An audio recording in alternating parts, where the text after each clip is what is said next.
लोकसभा चुनाव 24 की तैयारी अभी से भी भारतीय जनता पार्टी ने प्रारंभ कर दी है। लेकिन आपको पता हो कि बिहार में भारतीय जनता पार्टी अपने बल पर अकेले कभी भी सीट नहीं ला सकी। अगर बिहार की बात करते हैं तो यह सच है कि बिहार में भारतीय जनता पार्टी के पास ऐसे कोई भी नेता या चेहरा नहीं है जो जनता के बीच में अपनी पहचान बना सका। मोदी के नाम का ढोल बजाने वाले जो भी नेता नज़र आते हैं वह केवल मोदी के ढोल बजा रहे हैं, लेकिन खुद की अपनी कोई पहचान नहीं। पूर्व में नीतीश कुमार के साथ सुशील कुमार मोदी थे, नंदकिशोर यादव थे, लेकिन बाद में उन्हें दरकिनार करके नए चेहरे को भारतीय जनता पार्टी ने लाया, तारकिशोर प्रसाद, विजय सिन्हा को। लेकिन तारकिशोर प्रसाद और विजय सिन्हा ने भी अपनी पहचान नहीं बना सकी, मोदी नाम केवलम का ढोल केवल बजाते रहे। फिर नित्यानंद राय को लाया गया जो केंद्रीय राज्य मंत्री हैं। नित्यानंद राय की भी अपनी कोई पहचान नहीं बन सकी, ढोल मोदी की ही बजती रही। अब जाकर नए चेहरा सम्राट चौधरी को लाया गया जो शकीनी चौधरी के पुत्र हैं। और सम्राट चौधरी की अगर राजनीति में आने की शुरुआत कही जाए, पहली शुरुआत, तो राष्ट्रीय जनता दल के घड़े से ही वो निकलकर परवत्ता के विधायक बने और राष्ट्रीय जनता दल से ही राजनीति करके आज वो सम्राट चौधरी हो गए। वर्तमान में विधायक नहीं हैं, भाजपा के एमएलसी हैं। उन्हें विपक्ष का अध्यक्ष बनाया गया है भारतीय जनता पार्टी का, और विपक्ष का नेता विजय सिन्हा को बनाया गया। लेकिन ढोल बजा रहे हैं मोदी जी के नाम का, लेकिन इनकी भी अपनी कोई पहचान अब तक नहीं बनी कि बिहार के नेता जिस तरह तेजस्वी यादव स्थापित हो चुके हैं, जिस तरह नीतीश कुमार की अपनी एक छवि है, लालू प्रसाद यादव की अपनी छवि है, आज इन तीनों नेता के बराबरी में भारतीय जनता पार्टी के कोई भी नेता बिहार में खड़ा नहीं हो सके।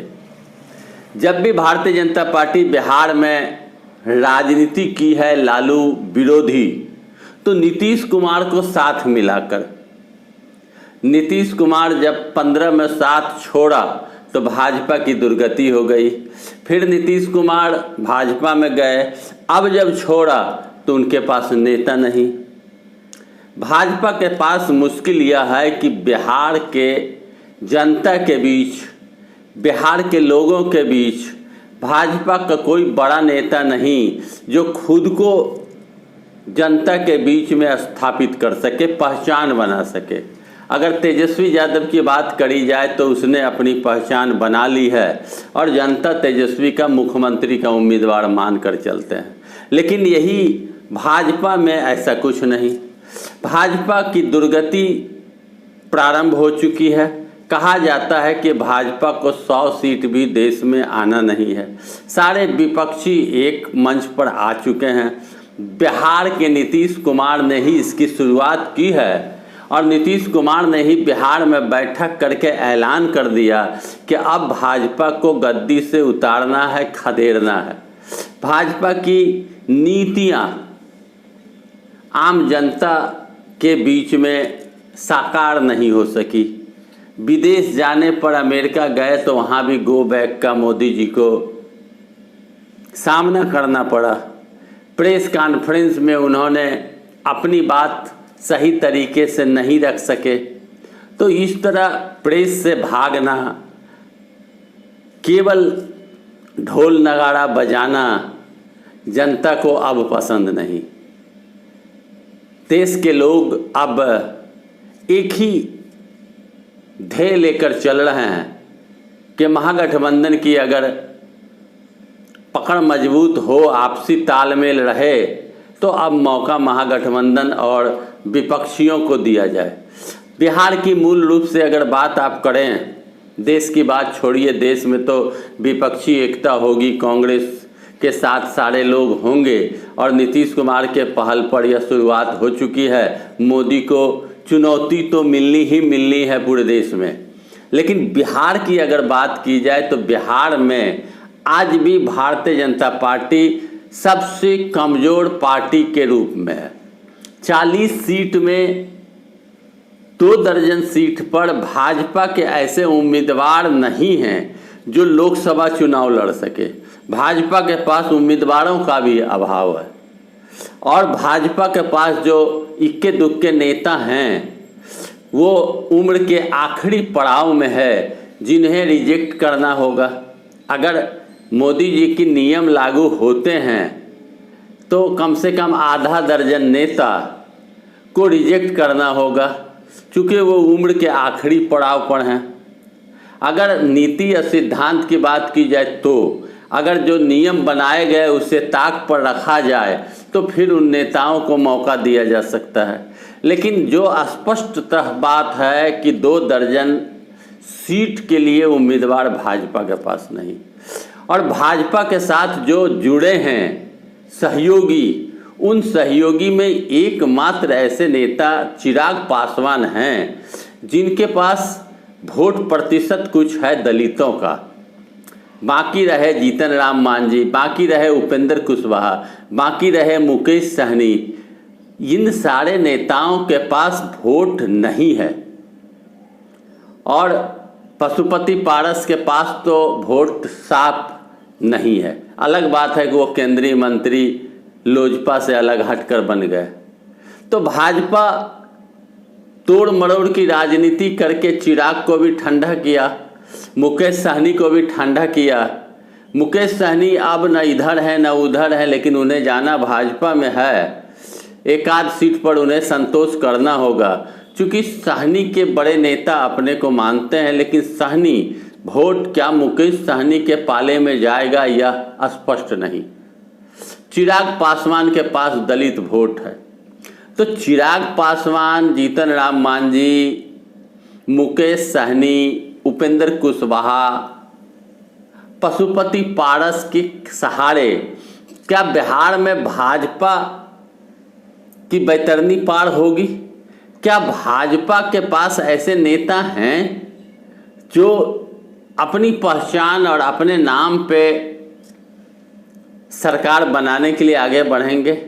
क्या सम्राट चौधरी में वो काबिलियत है? क्या नित्यानंद राय में काबिलियत है? क्या विजय सिन्हा में काबिलियत है? वर्तमान में यही 3 नजर आ रहे हैं। बाकी जो पीछे रह गए, सुशील मोदी, नंदकिशोर यादव, तारकिशोर प्रसाद, इनकी वजूद समाप्त हो गई, चूँकि इन्हें भाजपा ने ही दरकिनार कर दिया। अब ये 3 नेता हैं, भूमिहार के विजय सिन्हा, शकुनी चौधरी कोयरी और नित्यानंद राय यादव। क्या यादव के नेता नित्यानंद राय बन सके? क्या कोयरी कुर्मी के नेता शकुनी चौधरी बन सके के बेटा सम्राट चौधरी? क्या भूमिहार के नेता विजय सिन्हा बन सके? नहीं बन सके। इन तीनों नेताओं में वो काबिलियत नहीं कि ये तीनों नेता अपने जात के भी वोट को अपने पास समेट सके। तो इसलिए मैं स्पष्ट रूप से कह रहा हूँ कि लाख सहयोगी जोड़ लिए जाएं, लेकिन भाजपा की स्थिति आज भी बिहार में अच्छी नहीं है।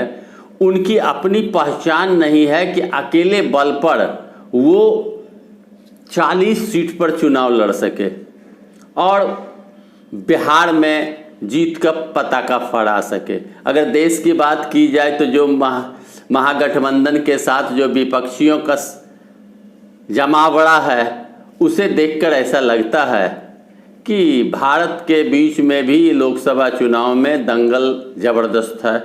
लेकिन बिहार में जितने नेता हैं केवल मोदी जी के नाम के ढोल बजाते नजर आ रहे हैं। ढोल के अलावे उनके पास कुछ नहीं। यह भाजपा भी समझ रही है कि हमारी हालत बिहार में बद से बदतर होने वाली है। वोट नहीं है, ढोल केवल बज रहे हैं और ढोल बजाने से वोट नहीं मिलता, यह भाजपा के शीर्ष नेताओं को भी मालूम है कि उनके पास बिहार में नेता नहीं है। तो दोस्तों, आप देख रहे हैं खबर बिहार 24। मैं विवेका।